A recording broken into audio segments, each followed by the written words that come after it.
to you. Hi, good evening everyone. Thanks for joining our Zoom training tonight for consultants. My name is Helen Gadsby and I'm an independent consultant with Arbonne International and an executive district manager. I nearly said regional vice president there. Right, what I've been asked to talk about tonight is the nutrition products, and just to go into them in a little bit more detail for you girls. So for me, what I think I start with is actually not about the products and what's in them, but more what's not in them, because it's as much about what's not in the products as what is in the products. So for me, a big thing is that we are gluten-free. Now, if you don't know, gluten is an acidic. It's an allergenic and it's predominantly GMO.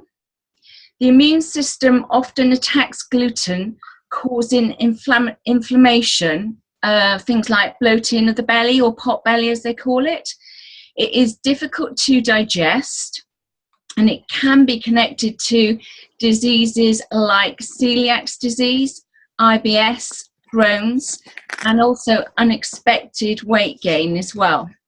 As I said, it is an allergenic. Gluten, if you don't know, it is found in wheat, rye, barley, and it is the sticky substance that holds the products together. So for us to say that we are gluten-free, for me, is a really big tick. So I think it's quite interesting for you girls to know a little bit about that. And then obviously with the fact that we are gluten-free and we are vegan, it affects the protein as well that we have, because it means that it's not a whey protein. And just to give you a few quick pointers about whey. Whey, if you don't know, is the byproduct of when you make cheese. It has to be pasteurized to make it fit for human consumption, which means that the proteins have been denatured and the calcium has been depleted. So any goodness that was in the dairy has gone. Also, which I think is a really big point to take on board, is the fact that most people lose the enzyme called lactose that digests the lactose in dairy. So that's, we lose lactase that digests the lactose in dairy. Very similar words. And we lose this ability from about the age of 2. So if we can't digest it, it is not going to do our guts any good. So again, the fact that we are vegan and we have no dairy is a really big tick.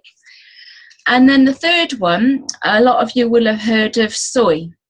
Well, soy is an acidic, it's an allergenic again, and again, it's a GMO protein. So phytoestrogens in soy can mimic the effects of the human estrogen. So that can cause a lot of complications within the human body. And in particular, that could be a reason that men get their moobs. It's the extra estrogen that they're taking in and consuming. It is also linked to certain cancers, and it's linked to moodiness, and it's also linked to PMS as well. And again, it can cause inflammation in the digestive system. So for me, those 3 products, the fact that they aren't in our products is a huge tick. And I think the more that you can find out about them, the easier it is to talk to people, because people will often say, well, okay, you're gluten-free. Well, okay, you're vegan, but what are the implications on that? Because I take this and it's whey-based and I'm quite happy with it. So the more that you can be au fait with why these things are so good, I think just helps everybody. So thankfully, my order has arrived today. Woohoo! So the first item that I want to talk about is the protein. So our protein is 20 grams of protein, and that is the most that the body can absorb in any one time. So if you take any more on board apart from that, actually your body either turns it to fat, turns it to energy, or you just pee it out basically. So we have the maximum amount that anybody could take on any one time. So what's great about our protein? Well, as we've already mentioned, it is vegan. We haven't got any whey, but we've got a combination of rice, pea and cranberry. Now, pea protein in particular is one of the most digestible proteins. And when you combine all three proteins together, you have the full amino acid profile, which again is a really big tick, particularly if you're talking to people that work out or bodybuild. To have the full profile is really quite an important thing to be able to say. What else have we got about it? I think really won't go into any more detail about that, but I think that gives you a good understanding. The next item, I have a few hero items within the nutrition range, and one of them is the Fibre Boost. I love it, I live by it, I can't recommend it highly enough. There are two types of fibre, there's soluble and insoluble. So our Fibre Boost is a soluble fibre, and it's a type of dietary fibre that is found in plants. So what happens to it when we actually take it, consume it, it attracts to and it dissolves in water, forming a gel-like substance. So this happens obviously during the digestion. So this process then helps slow down the digestion, and it's a key ingredient to helping you make you feel fuller for longer. So one of the most important benefits to consuming soluble fibre is that it has been proven to decrease cholesterol. And in fact, there's been an independent study that says that if you take this soluble fibre as a supplement, you can decrease your chances of having a heart attack by 86%, which is enormous. And that was a study done in 2002 by the European Journal of Clinical Nutrition. So nothing at all to do with Arbonne. Right, so soluble fibre has also been shown to help lower your blood sugars, which is very important, obviously, if you're a diabetic. And the whole of the nutrition range is the same as the facial products that we use. They are all synergistic, so they all work together. So it's good for weight loss, as it stabilizes the blood sugars, so stopping you get those peaks and the troughs. And obviously, you know, when your blood sugar is affected, any excess sugar then gets deposited as fats. And if you've listened to our nutrition workshop or been at one of our nutrition workshops, the beauty of why our 30 days clean and lean actually works is the way that by detoxing, you get rid of those toxins from your body. And once those toxins have gone, the fat goes, because our bodies are very, very clever. Any toxins that we take on a daily basis that can't help us, whether it's in air conditioning or the products we use or cleaning or with the fumes from car fumes, that all goes into our body. And what our body does to protect its internal organs, it actually creates fat to store those toxins in. So the reason that people yo-yo diet is because they get rid of their fat. Absolutely, they lose weight, but they haven't got rid of the toxins. So as soon as they stop their diet, because the toxins are still there, the body needs to protect its internal organs, and the fat comes back on again. Simple and so clever. So let me see. So soluble fibre is great for IBS sufferers. It is the single greatest IBS diet aid, not direct, can't read my own writing now. And it actually really does help preventing irritable bowel syndrome. And like any other food category, the soluble fibre actually soothes and regulates the digestive tract, which stabilizes your intestinal contractions, which normalizes your bowel function. Won't go into more detail with that. But again, it acts as a scrubber as well. So it's like having a scouring pad. Those 26 feet of intestines, it actually cleans it all as it goes down. So it is absolutely amazing. So it acts like a sponge for the toxins. So it's essential for people with hormone imbalances. Sorry, Trish, is it too much for you? Are you okay? I get a bit excited with all this information. So yeah, it's great if you've got any hormonal imbalances, as it helps to get rid of the excess hormones as well in the body. So what it does, it flushes them through, and that's part of that scrubbing process as well. I'll stop there because that's going to be information overload on the fibre, but you can see why I get so excited about this whole project. It is amazing. Fizz sticks. Wow, fizz sticks. Again, my order's just come, so I've got a full box. Hallelujah.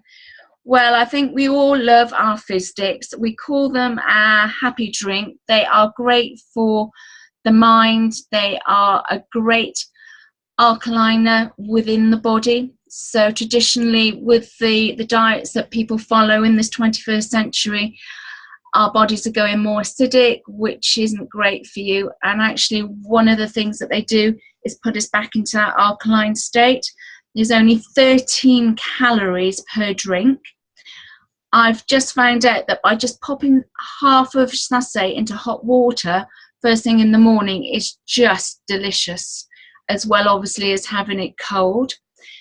It's got electrolytes, which is very good for the body function, and it does restore your pH balance, which again is going back to alkalinity. It's not only the skin, it's about the insides as well.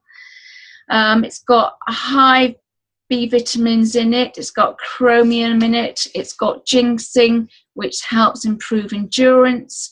It's got the guano, which is the one that helps improve the mental alertness, and it's great for replacing the coffees to keep you going. The green tea in it has got ECGC, which is a potent antioxidant. So it really is, for 13 calories, just an amazing product to have. Right, one of my next hero products is the Digestion Plus. And the reason that I'm talking through these products is it forms the ASVP nutrition pack, which is what we concentrate on when we do our nutrition workshop.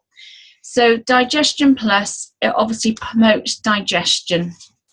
It's got prebiotics, which support healthy gut bacteria while creating an ideal environment for probiotics to colonize.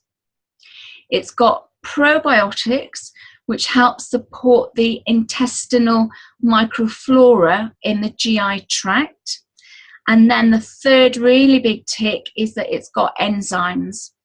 And the enzymes support the breakdown of the carbs, the fats, the protein, the fiber, the lactose, to help support the nutrient uptake from the foods.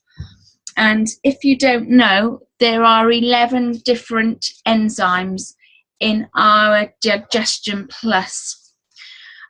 Very good for constipation, very good if you've got gas, bloating. I suffer from Crohn's, and it has been a huge benefit for my condition. Again, it's great if you suffer from IBS. Any intolerances that you have, brilliant for. It reverses the acidosis as well, which is another big tick for us to have. It also heals the intestinal walls. So any damage that's been created by previous diets, for instance, if you take a lot of gassy drinks, if you take a lot of pops, cokes, anything fizzy, that can damage the intestinal walls. So it actually helps heal that. And if you've had to have lots of antibiotics or medications, or you suffer from stress as well, it really does help alleviate all of those symptoms.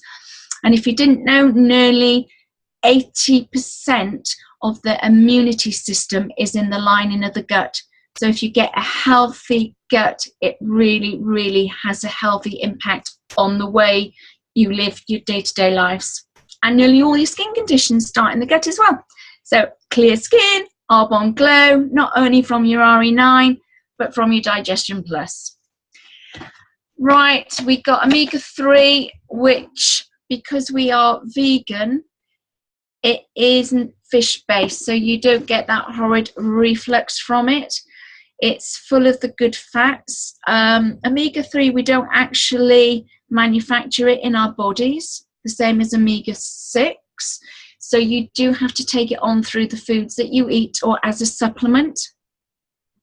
So it helps, again, support mental acuity. It contributes to the maintenance of normal vision, which as we start to get older, and I'm 50 this year, and my eyes are starting to go, I'm going to have to put those bloody glasses on before I know it. Yours look gorgeous, Trish. I can't get my mind around it. But it does help with your normal vision. And you, Bev, I don't want to miss you. Eh? Gorgeous girls, gorgeous. It also really helps with joint health as well. And again, you know, if you've played a lot of sport, you've got wear and tear on the joints, the aging process, it's the joints that really can have a bad impact with us. And it also helps support a healthy cardiovascular system as well. So it helps support healthy skin. And because we aren't fish-based, it's got no heavy metals in it. So it's from a polychlorinated biphenyls.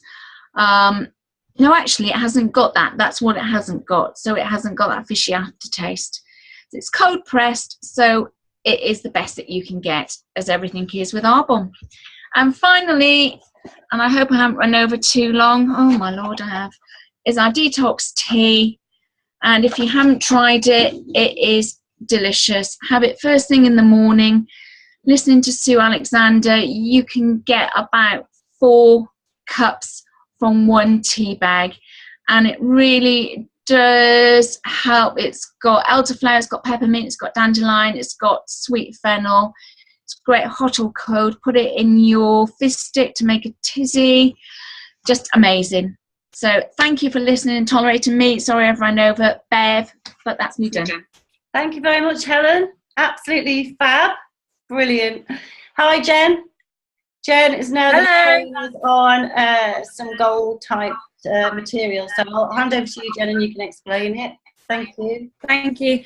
Hi, everybody. So this last Christmas, I got the best Christmas present ever from Steve, which was another book that I'm doing this week, and it's this. So can you see that? 2016, Your Best Year. And it's by a lady called Lisa Jacobs. You can see her name just about. It's a productivity workbook and a creative business planner. And it's been fantastic so far. And I just kind of want to go over the key points in it. So this book is split up into 3 sections for you. And the great thing about it is it goes over a lot of the stuff we already know. And so it has a lot of content in it, but it also has that work book in it, and that practical side of it as well. So it's split up into 3 sections. The first one is review, the second one is prepare, and the third one is do. And it's basically this lady, Lisa, she wrote this book based on having 3 years where she completely failed when she was trying to grow a business. And in the 4th year, she kind of put the system in place, and she grew massively, and her income just rose and rose. And from that, she's created this book and shared it with the world. So I'm just going to go over a few points in it that I've kind of folded the pages over just so you get an idea of what's in it. So on one of the pages, it's kind of split out like this. This is one of the practical pages. So I've been writing in it, and it's so there's loads of space to write in it. And I've got questions like, what are your favourite memories of 2015? What was time well spent? What was money well spent? What obstacles did you overcome? Who's nurtured and supported you? And it really kind of opens your mind up about your 2015 year in review. What was your biggest challenge of 2015? And it goes over the negatives as well. Do you have any outstanding goals? What was your worst setback? And it goes on and on. So it really kind of opens your mind over those couple of pages to what you've been up to, I suppose. And then I'm just going to skip a few pages. And the next page, again, it's very similar layout, goes over how will you create the results that you want. And this is still in the review section. So it goes over financial, spiritual, mental, physical, and relationships, and all the goals that you want, what you want, why do you want it, how are you going to get it, what prevents it, and how will you know when you've achieved it. So that took me ages, because it really it got me really thinking about, I was all right with the what and the why, it was just the how and the what's preventing it, and how am I going to know if I've achieved it. It was like really difficult to answer those questions. And then I skipped again a few pages, and there's a really great task in here prior to starting your 2016 year, is if you knew you couldn't fail, if I knew I couldn't fail, what would you do? And there's some really great questions in here. So it's all about huge life goals and working towards them. And it even gives you, I haven't done the doodle yet, but it gives you space to do a big doodle of everything, like what your life would look like if you knew you couldn't fail. So I need to do that tonight, actually. And what are you truly craving? So that's a great page. And what's the worst case scenario if you did fail as well, which is important. What's the worst that could happen? So going into the second section, which is the preparing, there's a success plan in here. So it's the top 5 things that you would like to spend your profits on this year, and how much each of those is going to cost, so you know kind of what you need to achieve in profits. And the 10 things that you're going to create to make that a reality. So what are the 10 things you're going to do to earn the money that you need to spend, I suppose. Creative business owners that wear many hats. What practices do you have in place to be the best? So what systems do you have in place to be the best in your business? So it gets you opening your mind about that.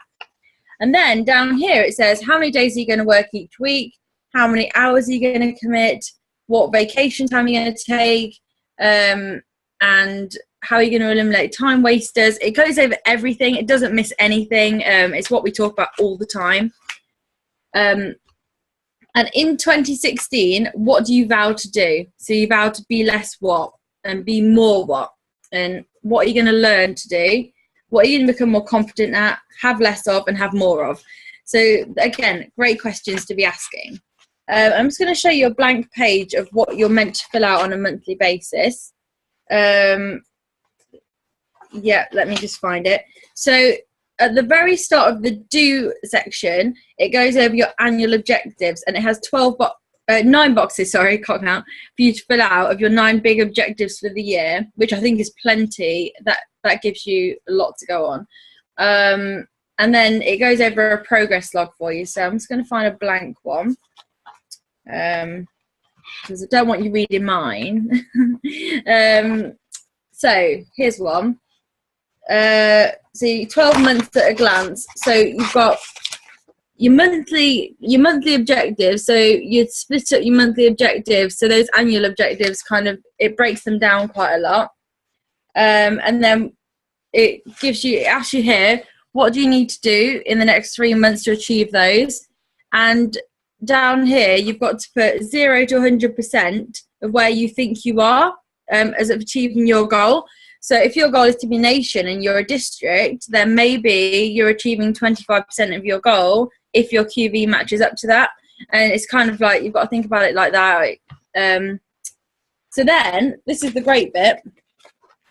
It breaks up so you've got this is April. So I've got an April to-do list that I've got to fill out.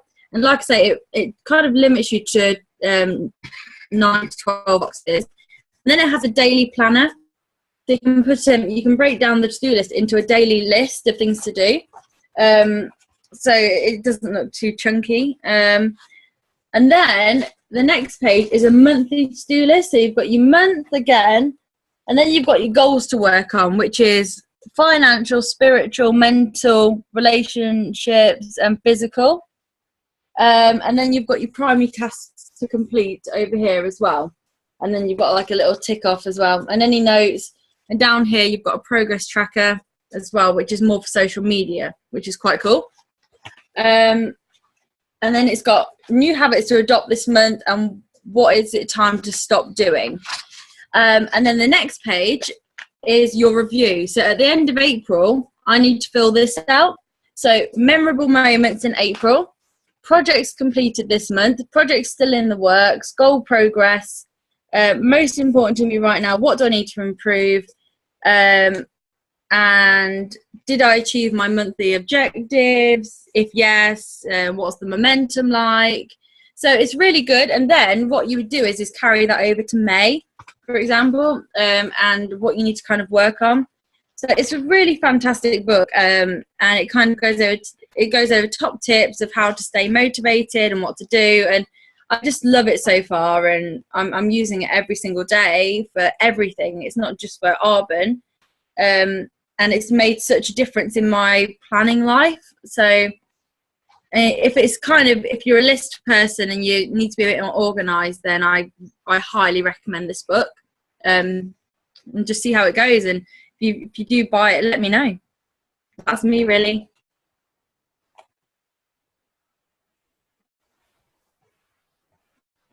If there's any questions, let me know.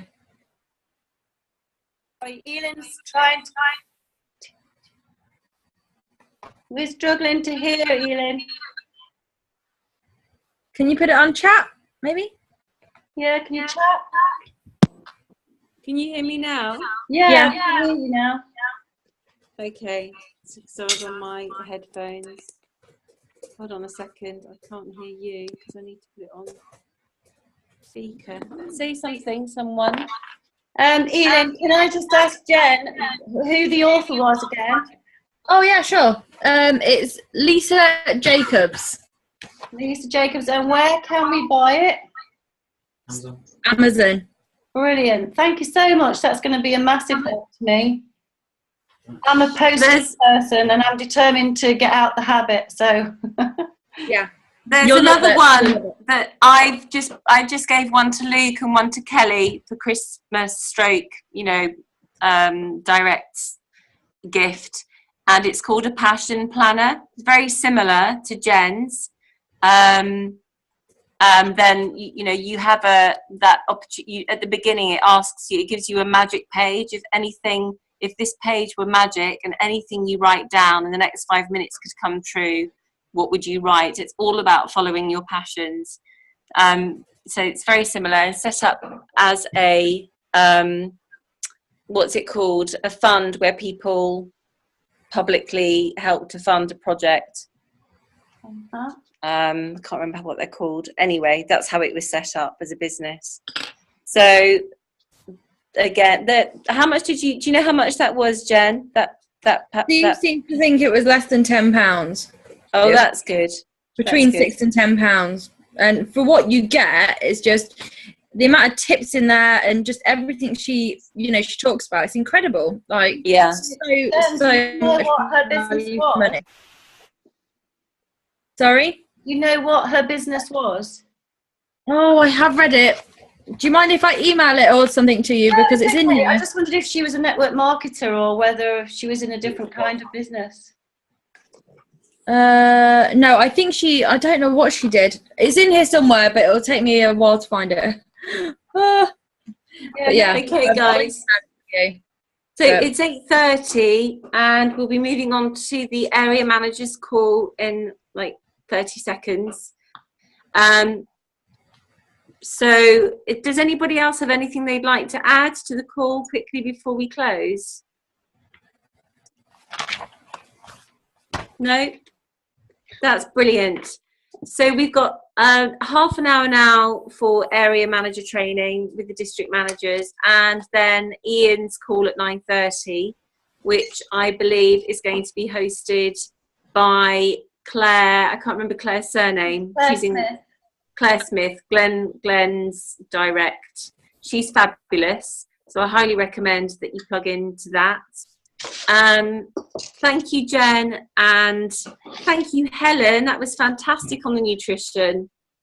Loved all. It overran a little bit. Sorry, guys. I was putting Harry to bed, so I couldn't make any notes. But I think you've recorded it, haven't you, Bev? So yeah, it is recorded. Yeah. Okay. Brilliant. Very much, guys. Thank you. Thanks, Beth. Thank you, guys. Thanks. Thank you, Jen. Bye. Thanks, Helen. Bye. Bye. Bye.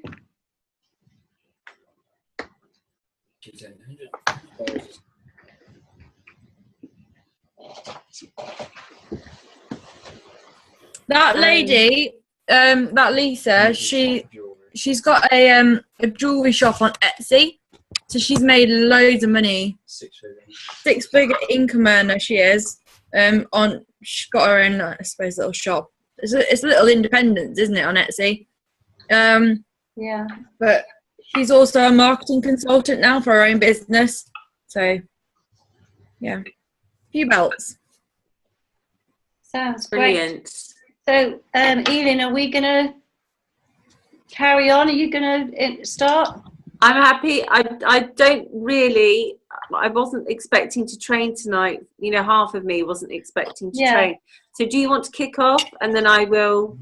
Yeah, for sure.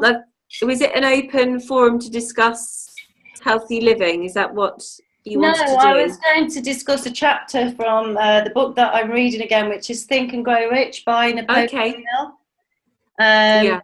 Because basically, you know, it's a really good, juicy book, which obviously stems from, you know, Andrew Carnegie in the first place. And as we all know, it's one of those basic books that somewhere down the line we need to read. So I came across the section on leadership, which I thought was quite fitting for areas and districts, to be honest, because at this stage we all need to become aware of the skills that we need to step up in order to become a leader. So it's quite interesting to read through the attributes of leadership, and I'll concentrate less on the major causes of failure in leadership, because obviously we don't really want to know about those. it might be useful to recognise them.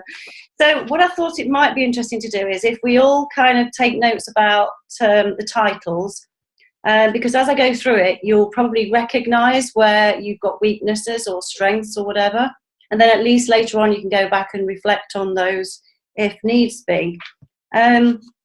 The introduction to this section is about planning the sale of services.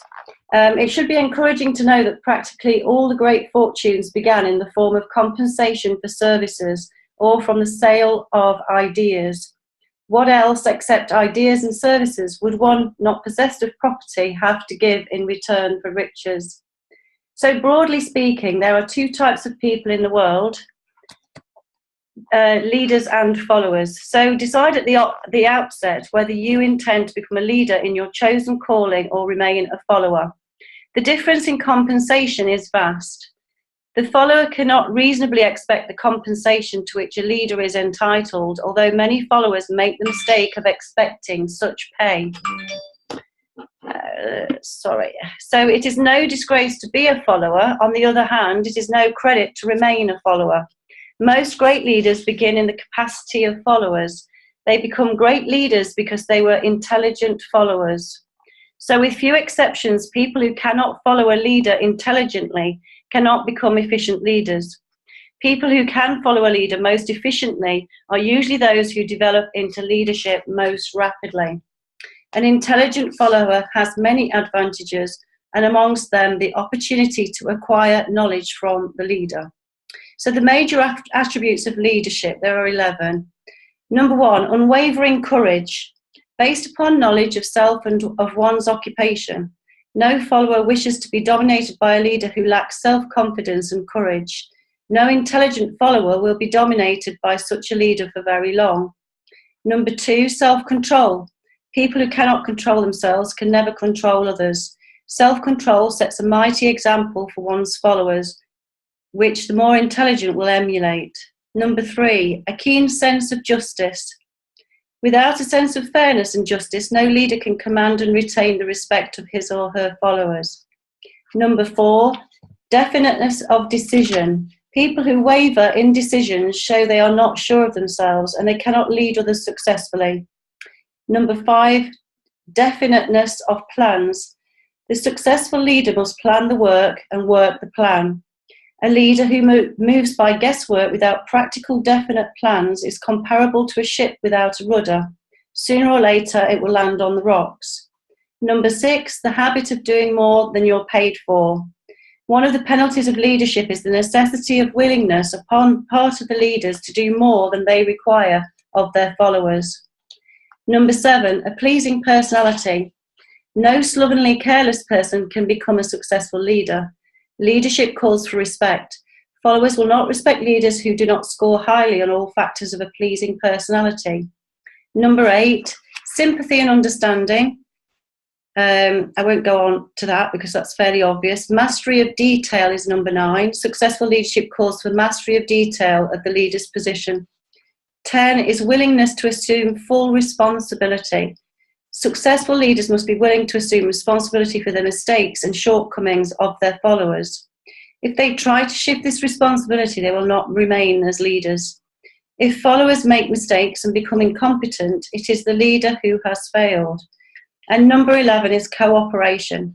Successful leaders must understand and apply the principle of cooperative effort and be able to induce followers to do the same. Leadership calls for power, and power calls for cooperation. So they're the two forms of leadership. The first and by far the most effective is leadership by consent of and with the sympathy of the followers. The second is leadership by force, without consent and without the sympathy of the followers. And history is filled with evidence that that type of leadership by force cannot endure.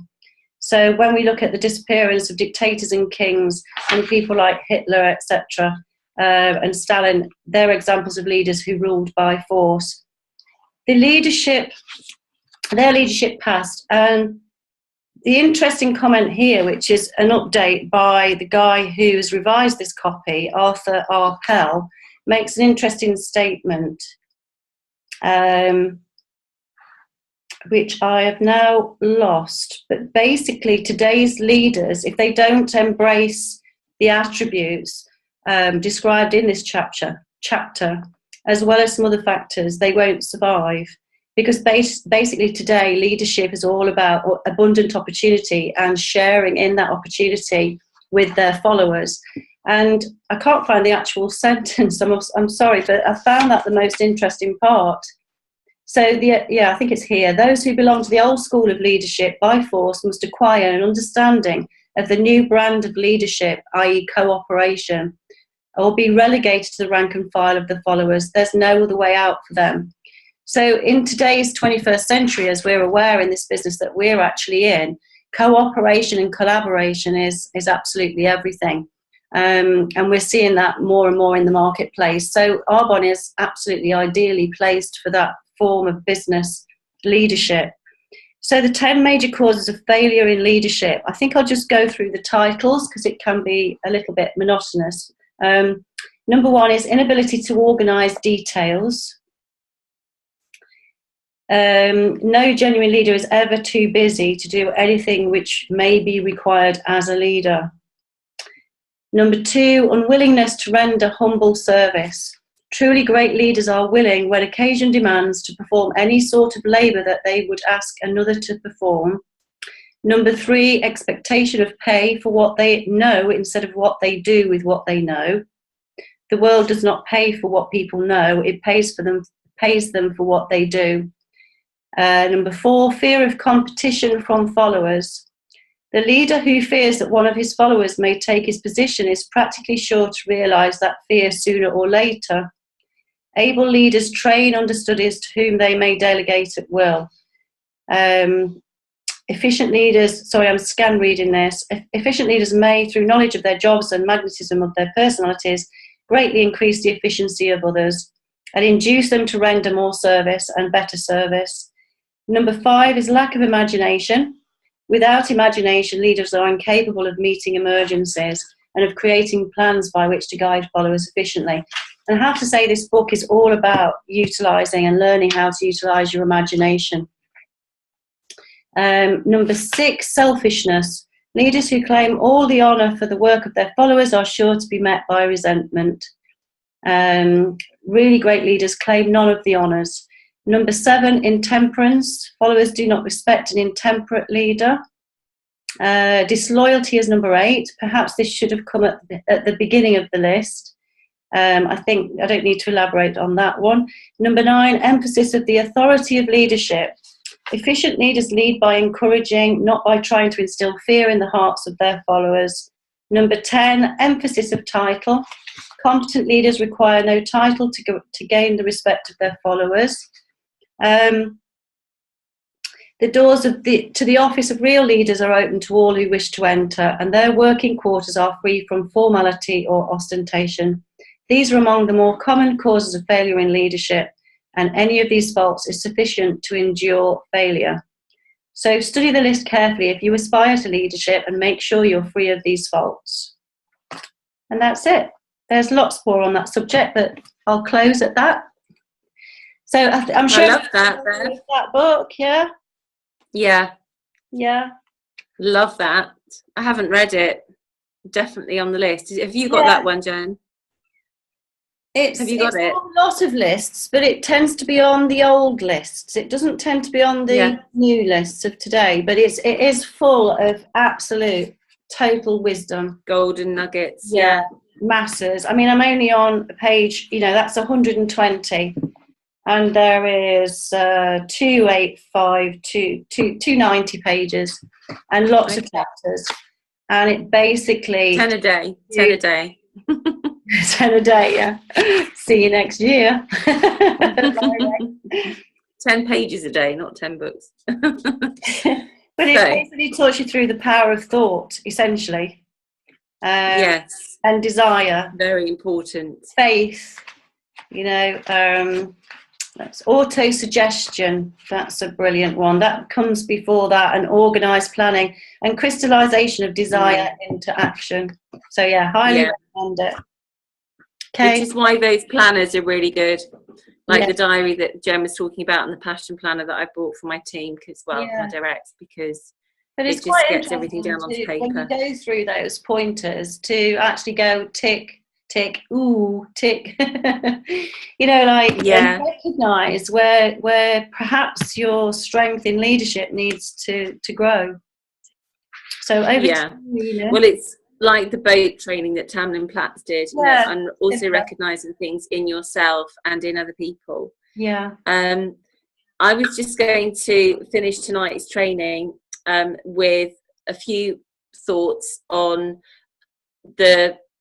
the nature of our business, the fact that going out into the world and talking to people about network marketing is a relatively new thing. We all know that it's a relatively new thing, but if you think about it, it's a bit of a weird new thing. It's not something that ever happened or you imagined would ever happen to you. It's a new thing, and we are pioneers, and we are trying to not only get people to engage with the idea of the business, but we're also getting people to engage with us as individuals. So there are two things going on as leaders, as network marketers. So you've got people that you want to engage with you on the first off as an initial introduction to the business, and then you've got to carry on once they've joined your business to maintain that respect and that momentum and that relationship and grow your business. And we all know, for some of us especially, we've been in for 3 years, 3.5, 4 years, that it's sort of very up and down, and it's an incredible growth.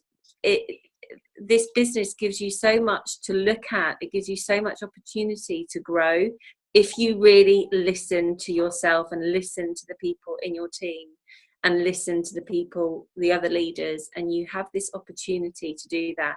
So what I think is incredibly important is that we're all sharing incredible information in this region about, for example, Helen's information tonight about nutrition, and we can see how much you've grown, Helen, through what you've learned about nutrition.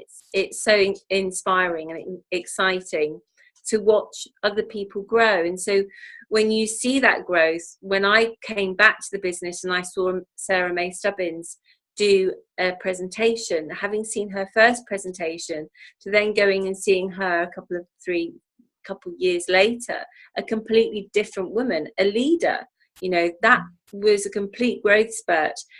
I think one of the important things is that we need to understand that people don't understand two things. They don't understand that compound interest is the eighth wonder of the world. They don't even know what compound interest is in some cases. And explaining it to them can be very, very, it's a very simple explanation, but I think we can use that a lot more. We need to help them to see that by offering them a £1 million today and then doubling a penny every day.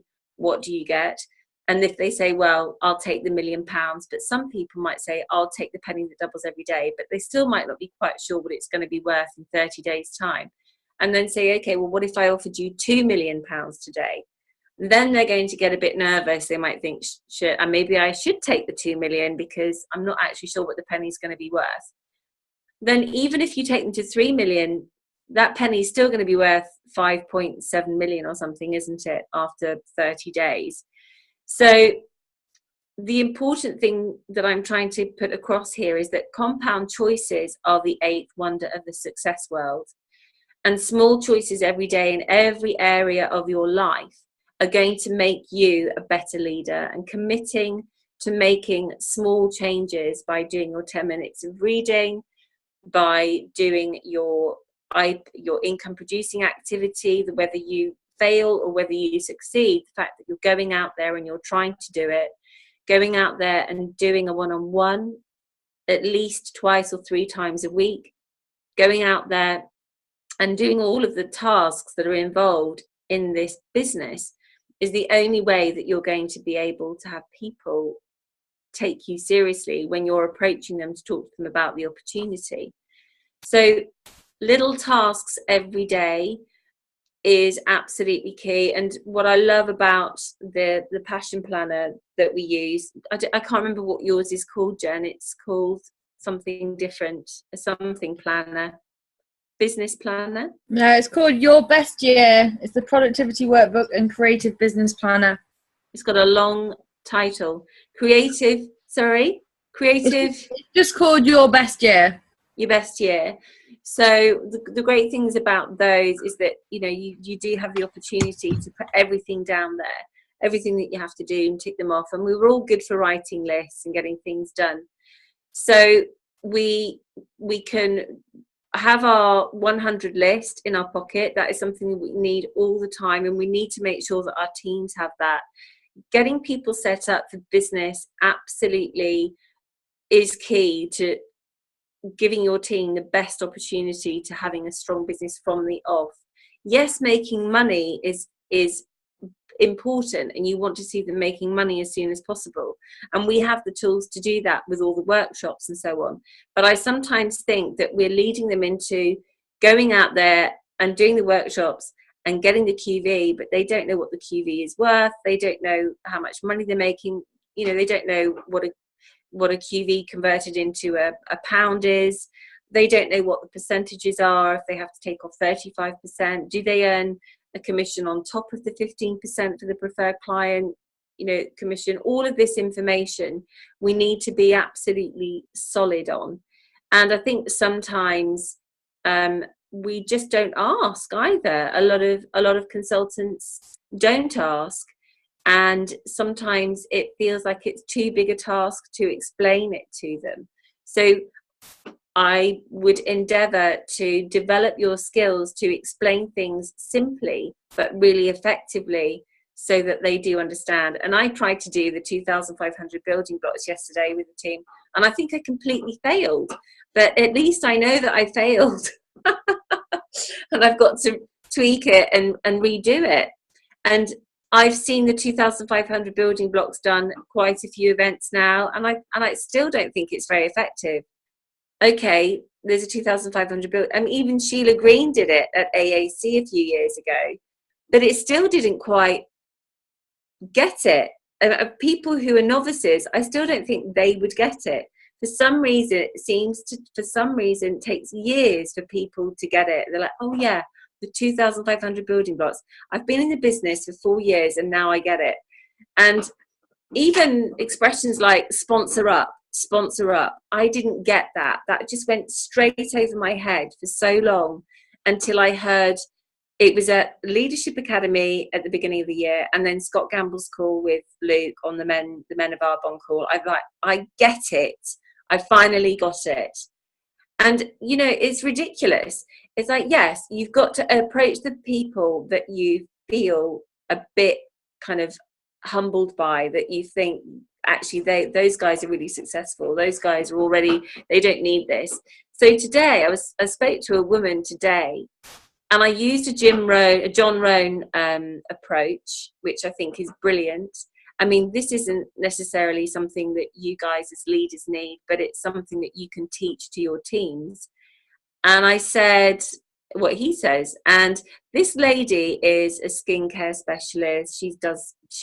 She basically helps people. My daughter's got a wart. She wouldn't want me to tell you that, but she's got a wart on her finger.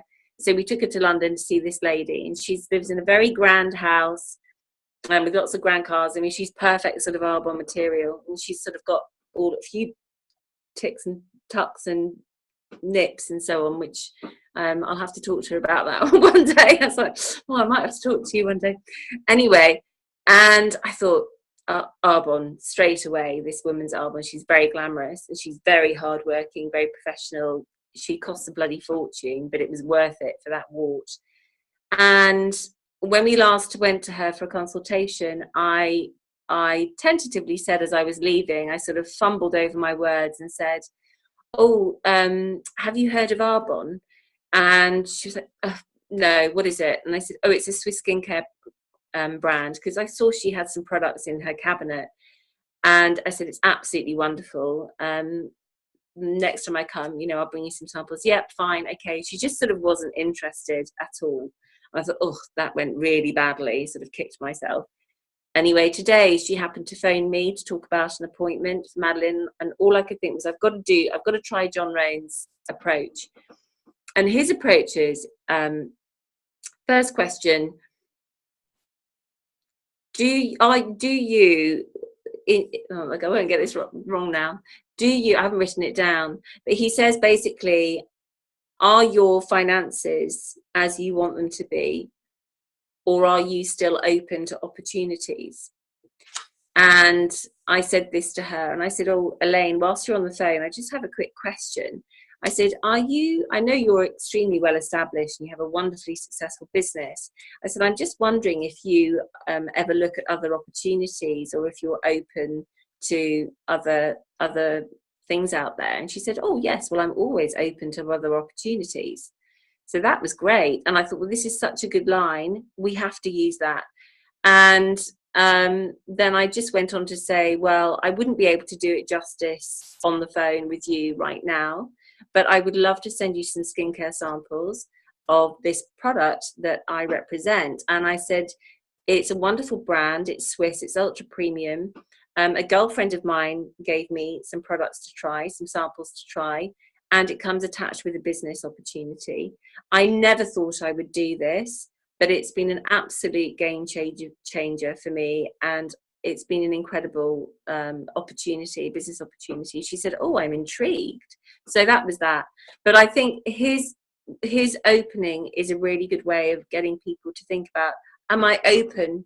Am I open? And most people will say, well, yeah, I'm open. Who's going to say, no, I don't want to hear about anything. I'm really closed-minded. So that's a good one to use. And we basically need to give the tools to our teams and identify with the areas where they need help. And sometimes, that can be, it can be a fine line between being patronizing and sort of feeling like you think you know more than them, or actually being helpful. So I think the more time you can spend talking to your directs and doing the trainings with them one-on-one, getting to know them, the better those relationships are going to be, and just listening. and also with your upline. It works in all areas, in your sidelines. But because this business is unique, I think we are all learning. We're all learning together every day. It's not, anyone doesn't have the right answer. Yes, of course, the more experienced people in America, amazing, kowtow, everything they say. But we are still all learning. It's such a new area. And the important thing is that we're all compassionate, and we're all understanding, you know, and the amount of disappointment that you have to deal with in this business is extraordinary. It's just like all the time, people come, people go, people say yay, people say no, and it's just, you just have to stay on top. You have to stay clear. You have to have your vision and just stay on track. And I just see so much growth in so many of you all the time, and it's so exciting to see. So compound choices, the eighth wonder of success, of the success world. Basically, if you see someone eating that biscuit every day, you know that the person sitting next to them who hasn't eaten that biscuit every day for 2 years, you know which one has made the small little choices every day for the last 2 years. It's the same in this business. You know, if you look at a guy and he's been working out half an hour a day, and you see the other guy sitting next to him 2 years down the road, John did do the working out and Philip didn't, you know the one who's made the small choices every day. And those benefits don't kick in straight away. We live in a society where we want to see immediate evidence, we want to see immediate results, we want immediate gratification, and we aren't prepared to sort of do the work and wait for the rewards. And that is so important as a leader. You have to be patient, you have to wait, you have to ride out the storms, and you just have to stay the course and be prepared for things to turn around. And you have to trust that you as a leader are not only going to be able to help others, but you are going to be able to find inspiration all around you from other leaders who were paving the way before you, or even people who come in after you. Look at the Debbie Neals, for example, or the Jen Gregories, or, you know, whoever, the people who come in fresh. Luke, I mean, he's such an inspiration to me. So you never know where it's going to come from. Just stay on track and do those little changes every day. Little, not changes, but life choices every day. That is it tonight from me.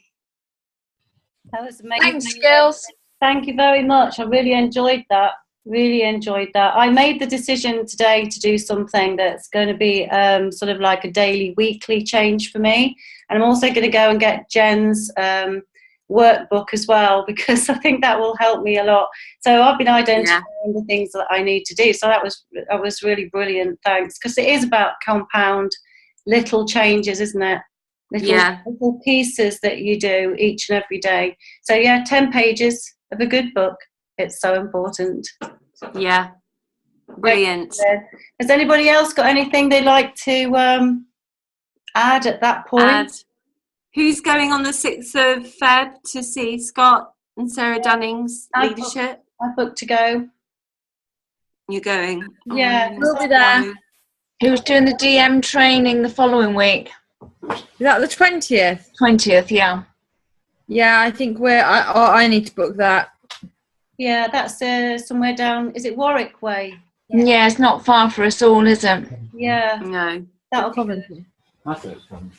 But AMs can go as well. You don't have to be a DM. You can go as an AM. Oh, really? I think that my daughter's back, so I'm going to sign off, guys, because I can hear her. She's just got back from school. Bye, Good night, everyone.